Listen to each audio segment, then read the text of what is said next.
nagagari akka kee namni naan ta'uu ulfaadhu bara baraani si keessaa taan argee jireenya gaggaarii akka kee namni naan ta'uu ulfaadhu bara baraani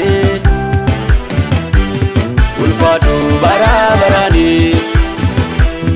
ulfaadhu bara baraani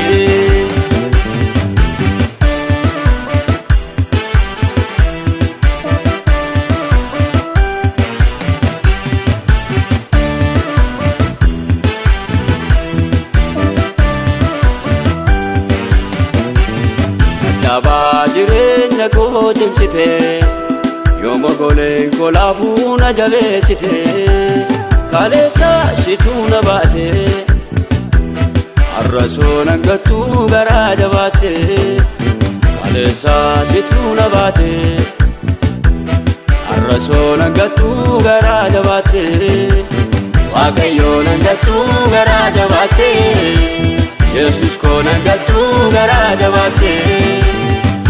Anaaf adda jaalalli kee kamittuu madaalamumni kee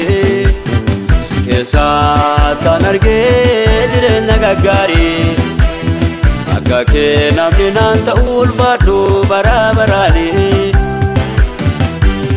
si keessaa taan argee jireenya gaggaarii akka kee namni naan ta'uu ulfaadhu bara baraani ulfaadhu bara baraani ulfaadhu bara baraani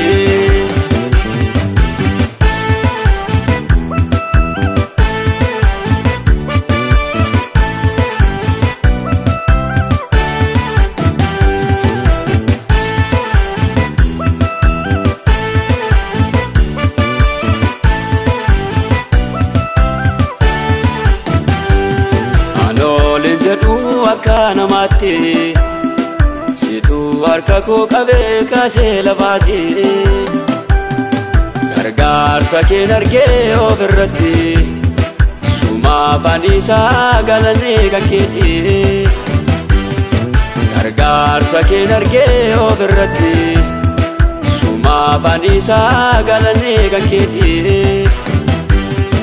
suma afaan isaa galannee kan keeti suma afaan isaa galannee kan keeti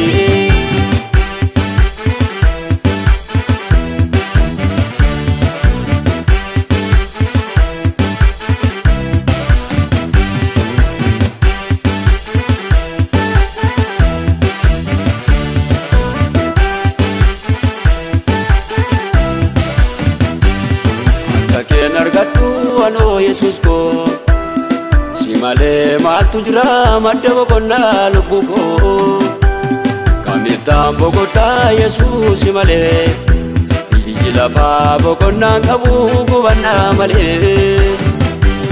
kamittaan boqotaa Yesus si malee biyyi lafaa boqonnaan qabu gubannaa malee Anaaf adda jaalalli kee kamittuu madaalamumni kee si keessaa taan argee jireenya gaggaarii akka kee namni naan ta'uu ulfaadhu bara baraani si keessaa taan argee jireenya gaggaarii akka kee namni naan ta'uu ulfaadhu bara baraani ulfaadhu bara baraani ulfaadhu bara baraani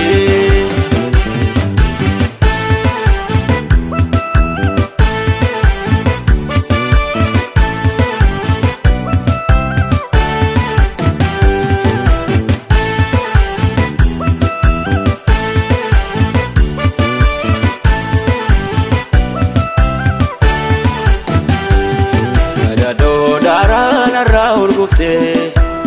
harrayyuu naa jira barruun kee dhaabate iddoo madaa koo walitti subbite ulfaadhu Yesus koo situ naaf hirmate iddoo madaa koo walitti subbite ulfaadhu Yesus koo situ situ naaf dirmate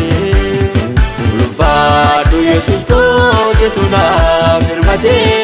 ulfaadhu Yesus koo situ naaf